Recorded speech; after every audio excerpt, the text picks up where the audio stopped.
Hi, this is Lloyd again with another Murder Tales. True crime at its bloody best. I always tend to think that murder is best suited to the winter months, when the dark nights have drawn in, when there's fog in the air, where there's coldness, darkness, and mystery. But seeing as we've got a bit of a mini heatwave going on at the moment, I decided to delve into the annals of crime and find a murder which happened in a blistering heatwave, kind of like what we've got going on now. Frederick Seddon was obsessed with money. Seddon was a middle manager for the London and Manchester Insurance Company. He earned what would equate to, in modern times, roughly £52,000 a year. He invested his money by buying up 17 slum properties across London and renting them out for exorbitant rents. And he had a side hustle with a second-hand clothes business. Seddon bought a large house at 63 Tollington Park. He moved his family into the basement and converted the rest of the house into flats which he rented out. Proving himself to be an incredibly shrewd businessman, Seddon declared that one of the rooms in the house was an office, and he rented this to his employers. In July 1910, Seddon rented out the 4th floor of 63 Tollington Park to 49-year-old spinster Eliza Mary Barrow. Contemporaneous accounts of Miss Barrow aren't very flattering. They say that she was gluttonous, mean-spirited, quick to take offence, tight-fisted, and overly fond of gin. Others said that she was very, very stupid. And this was just the opinion of her nearest living relatives. Miss Barrow couldn't have been all bad though, because she had taken on the care of a 6-year-old orphan called Ernie, and she'd arranged for Ernie's 10-year-old sister to be privately educated at boarding school, and she paid all the fees. Yes, Miss Barrow was rather well off. All in all, she had in modern money approximately £500,000 in gold bullion and India stock. She also owned a barber's shop and a public house called the Buck's Head in Camden, which gave her a regular income.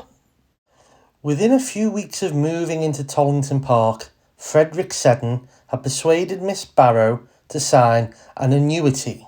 This essentially meant that Frederick Seddon took ownership of all Miss Barrow's business interests, her India stock, her gold bullion, and in return, Frederick Seddon would pay Miss Barrow, in modern terms, the measly sum of £153 every week. In September 1911, a heat wave descended on London, and this brought with it a plague of flies. London was suddenly attacked by an outbreak of gastroenteritis. Hundreds of people throughout the city were suddenly struck down with sickness and diarrhoea. Miss Barrow was one of those people. In order to deal with the flies, Frederick Seddon had bought fly paper. Fly paper which you soaked in water. It released arsenic from the paper. The flies would drink the water and die of arsenic poisoning. On Thursday the 14th of September 1911, Miss Barrow died. Her GP, Dr. Swan, happily signed a death certificate stating that Miss Barrow had died of complications of gastroenteritis. Frederick Seddon wasted little time in contacting Mr. Nodes, the local funeral directors, and arranging a quick, simple, no-frills funeral. Once again proving himself a shrewd businessman, Frederick Seddon charged Mr. Nodes commission for bringing him the business of the funeral. Mr. Nodes commented that Frederick Seddon appeared to be in a great rush to get Miss Barrow buried. Seddon replied, "When they're gone, they're gone." Several of Miss Barrow's relatives now came creeping out of the woodwork, wanting to know what had happened to Miss Barrow's fortune. Seddon told them about the annuity. Miss Barrow's relatives were enraged. Seddon sneeringly explained that it was Miss Barrow's bad fortune and his good luck that she had died after only accepting a £10 down payment on the annuity. The paperwork was legally binding, and as far as the law was concerned, he was now the rightful owner of Miss Barrow's fortune. Things moved quickly. The police became involved and Miss Barrow was exhumed. The legendary Sir Bernard Spilsbury carried out an autopsy, and lo and behold, if Miss Barrow's body wasn't found to be chocked to the gills of arsenic. Frederick Seddon found himself being charged with murder. When Frederick Seddon came to trial at the Old Bailey, he was defended by the legendary barrister Sir Edward Marshall Hall. Hall pleaded with Seddon not to give evidence in his own defence, but Seddon wouldn't listen. In the witness box, Seddon came across badly, overly confident, sarcastic, seeming to find the whole proceedings beneath him.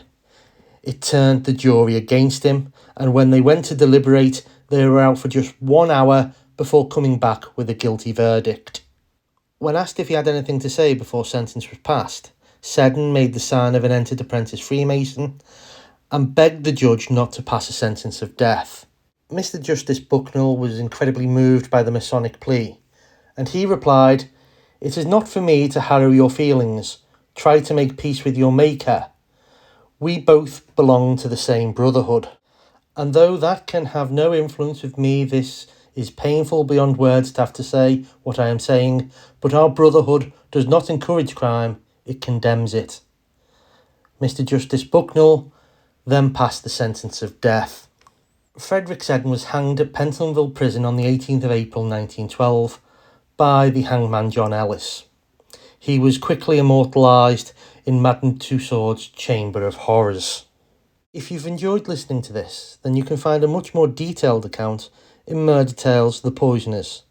That's available to buy exclusively from Amazon, and it's completely free to read if you have Kindle Unlimited. And don't forget to listen and subscribe to the Murder Tales podcast. It's available from wherever you listen to your favourite shows. Until next time, don't have nightmares.